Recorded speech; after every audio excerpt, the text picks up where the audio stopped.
It was a dark night with a bright idea. Guys, we need something big. Let's take on the D segment. Let's create the big daddy of all SUVs because nothing else will do.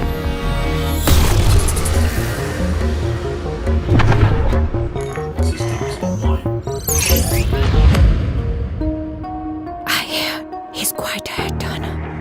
I know. Tell me about it. The only question was, how big is big enough?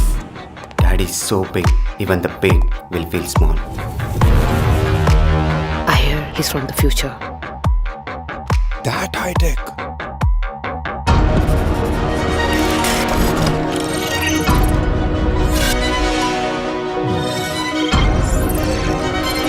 You know what they say about Daddy? What? Daddy is fast, even in slow motion. But wait, who is the big daddy of SUVs? You'll soon find out. And so will the D segment. The big daddy of SUVs from Mahindra.